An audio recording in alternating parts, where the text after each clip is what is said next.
can we please have Sean share his theory? Because he shared with me Man. and I hate it. To not hold it against Sean, this isn't his idea to do. This is just how the Cubs organization might be thinking, and it pisses me off, Sean. It's a theory. It's just, my theory is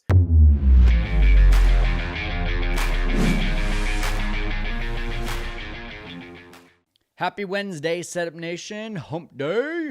We have a really cool episode. This is excerpts from our Facebook group. If you are unfamiliar with this, we have a public Facebook group. Anyone can join it. We do these, what we call the dugout, basically once or twice a week, where we have some people call in. So you'll see faces besides mine, besides my co-hosts, Alex Brault and Sean Hendrickson, who are also on this call, where they get to call in. They get to talk about like their thoughts on everything too. And we're of course talking mainly today about the Cubs roster and what it looks like going to Japan. But if you want to be a part of that group, go ahead and click on the link down below in the description. This is also very similar to what our post-game shows are going to be like when we do them Sunday through Wednesday during the season.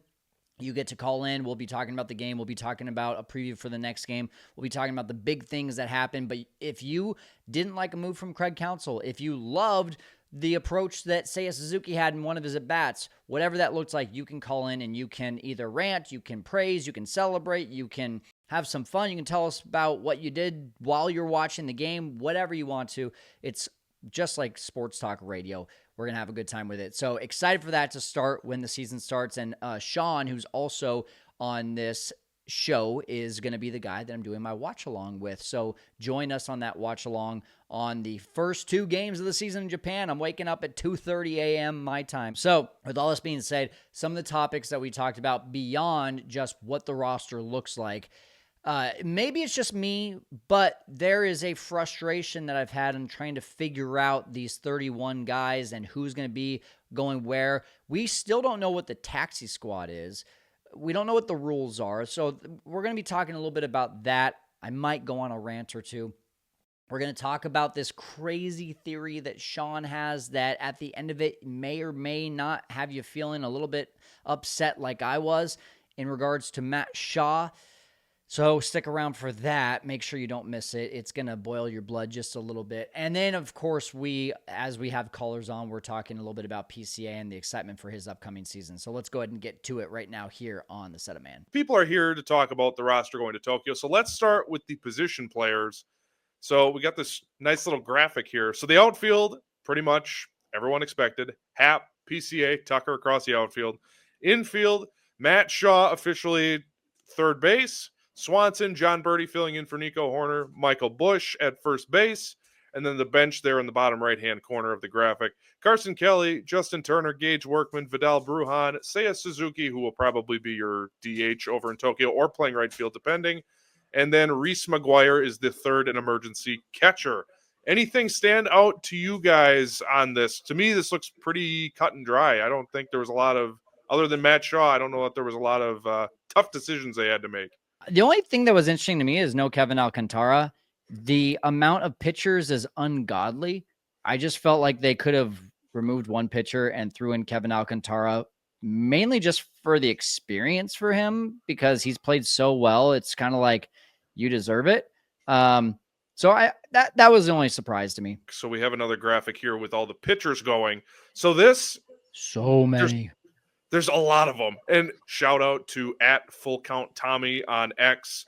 This is a lot of based on what he had said. I think the only surprise for me personally, and Sean, I want to get your opinions on this. So Jordan Wicks, Ben Brown, I'm not surprised by Brad Keller, but again, that's a roster question. I don't really know how that works. No one seems to. Palencia, I also thought was a bit of a surprise. So Sean, I want to ask you, any surprises stand out to you from this group? Maybe surprised that Wicks is up there. Brad Keller, I'm excited that is up there.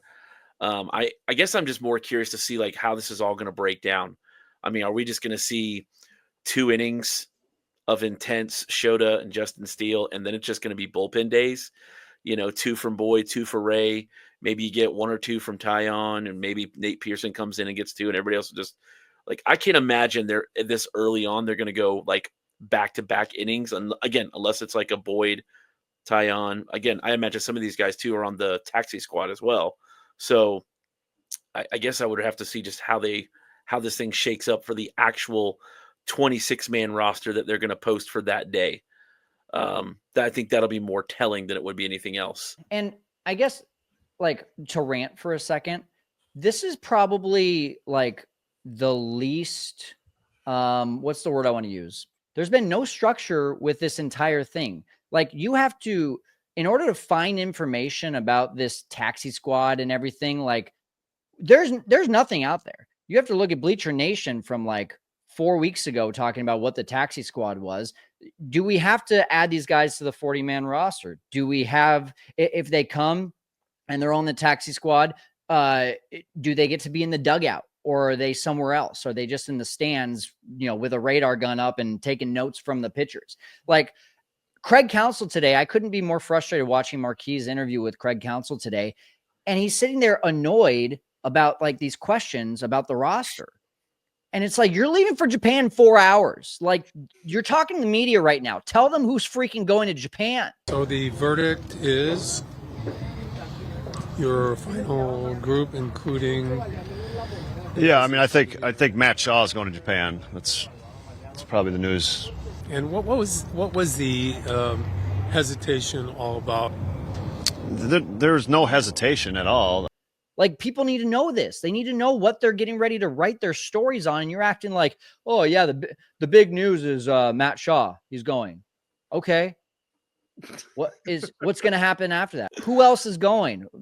Just hims and haws. And it's like, why are you making it like pulling teeth that we need to get information out of you about a professional baseball game that counts? And there's 31 men and their wives and their kids and their families that are going to be going. But and we're going to see them there. So like, why are we protecting this information? It doesn't make sense. And now that we have the 31, we've had to deduce that ourselves. We've had to just process of elimination. Who's the 31? There's been no official release. Who of the 31 are the 5 that are the taxi squad? If Matt Shaw is on the taxi squad, you might as well have kept him back. That's when I'm going to be up in arms. So we don't have that information yet, and that's super frustrating. Yeah, and I had told you off air, Kyle, like, I'm very happy that they're playing meaningful baseball early, but also I'll be happy when this is all over with, because this is, to your point, it's a little ridiculous that it's crazy. As fans, we have all kinds of access to all kinds of information, and yet we can't figure out who is going for our team, who's going to Japan, who's eligible, who's not. Do you have to do roster stuff? Does that mean someone's getting cut? So I think that's a good transition point to open the phones. David joining us. What's going on, man?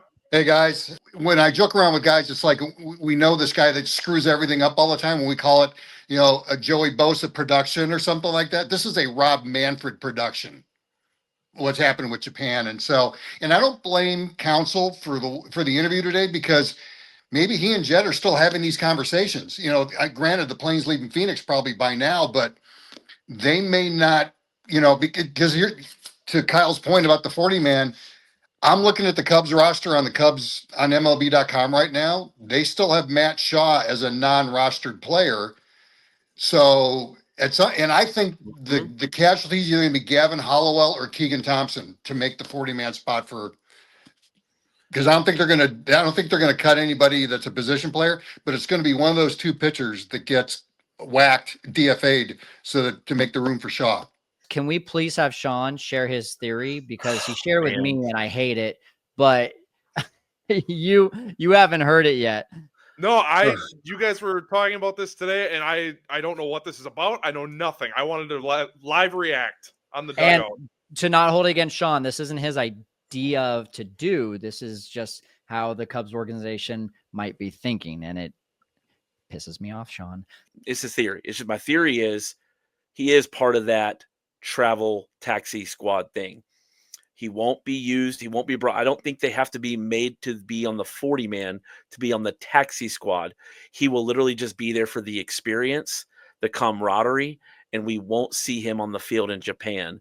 It'll be more about hey, we just want him to kind of get in with the group and spend time with them, and we're not going to really use him in the field just so everybody's happy that Matt Shaw's going.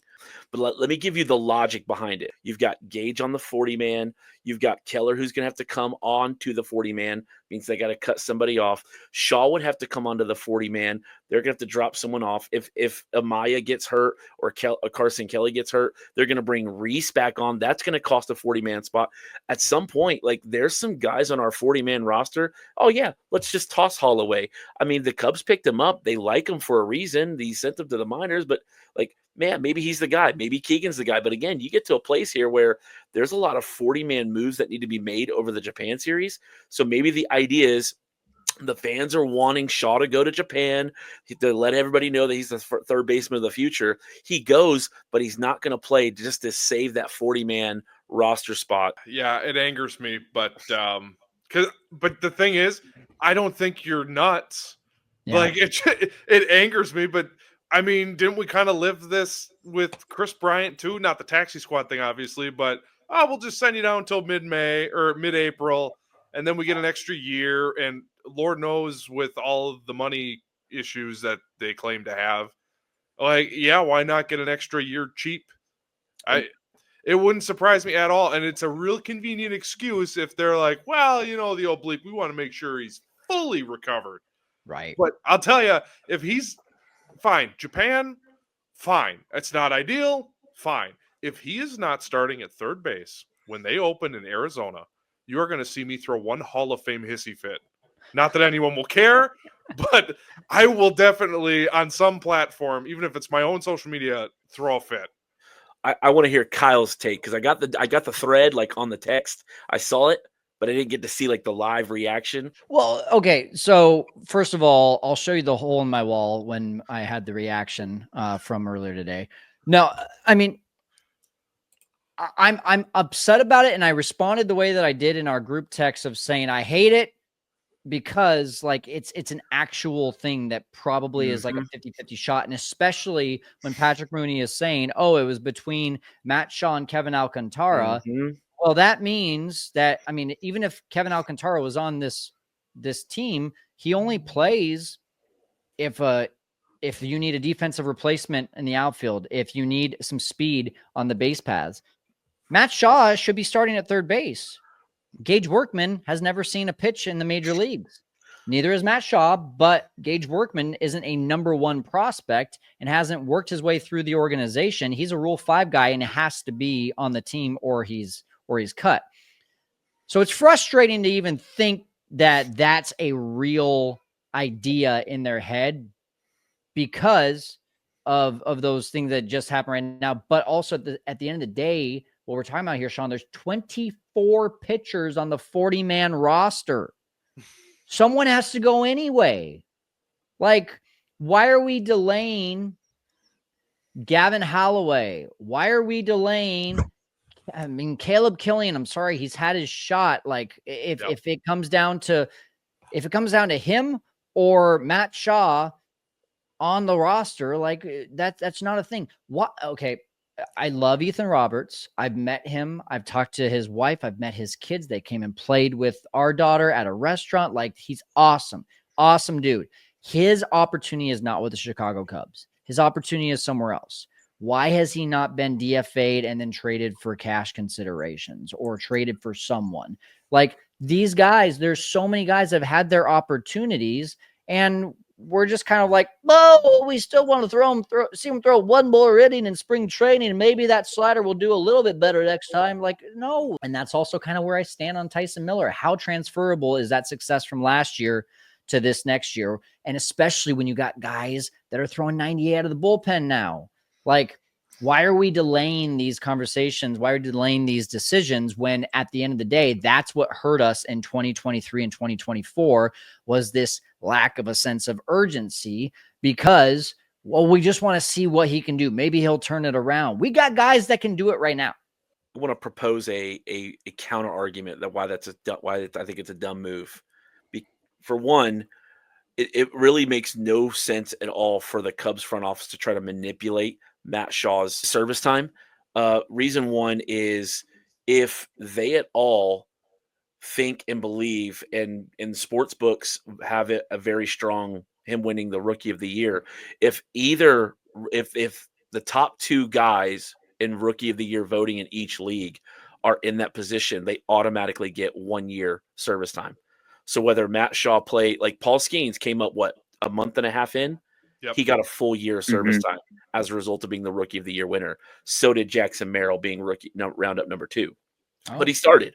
Okay. Now the Padres, well, they won't get it, but the Pirates will not get this draft pick compensation because Paul Skeens was not on the opening day 26-man roster.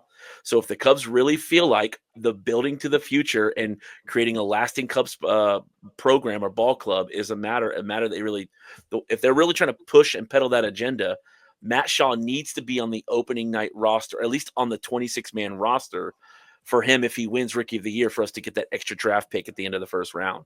So there's some other underlying factors that go, you need to do this, because if you don't do this on opening night and he wins Rookie of the Year, I'm going to be really mad. And I'm going to call for like a fire sale of ownership and management, because that is irresponsible. You can't tell me. Recapping that rule, if he's on the opening day roster and he finishes either first or second to the Rookie of the Year, he gets that extra year of service, and the Cubs get an extra draft pick. He has to win Rookie of the Year. Win Rookie of the Year. Opening day roster. Okay. Like opening day. Then we get a draft pick. If he comes up like Chris Bryant did, he would get the full year. We wouldn't get that extra year if he's top 2 in the voting. And that's in this CBA only. That is correct. Got it. That's good. That's good information, man. Thanks for bringing that up. Yeah, I mean, another reason that's like, show all of your confidence in this kid. If he truly is the number 1 pick, especially as you see Cam Smith and what he's doing this spring training, do not hold him back and then get people thinking like, oh wow, Jed doesn't believe in Matt Shaw enough, or yada yada yada, to planting all those seeds of doubt. Put him in there and just go balls out day 1. Let's just do this thing.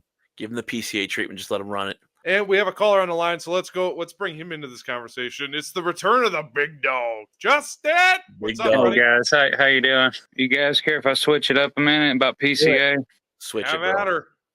I'm excited about it, man. Every time he comes up to the plate, I'm getting more and more confident with the guy. He's showing that consistency at the plate. The thing I love that he's doing this spring training is he's using left field a lot. He's going the other way. It's very easy. He had a hit today early. I think it was first or second inning when they were rallying. And it was just very smooth, under control, not trying to hit it 8,000 feet. Just very casual left-handed swing, base hit, RBI. It was just like, oh, man. It looks like it has clicked for him. And again, spring, small sample size, all of the normal cliche excuses. But he just looks so much more comfortable and confident in the box than he did, say, even when he was rolling in August. This just looks different. And he's taking pitches that he was swinging at early on last season. I think it was the grand slam at bat. I want to say he took that 0-2 pitch high and outside, but I've seen him swing at that quite a few times. Did you hear what he told JD on the broadcast today? He wants to steal 63 bats. Yeah. 63. Did he say why 63? Is that like a record? 63 is an odd number. Just a number that came to mind. Just wow. Same reason why he put stars on his head. I'll take Good that. point.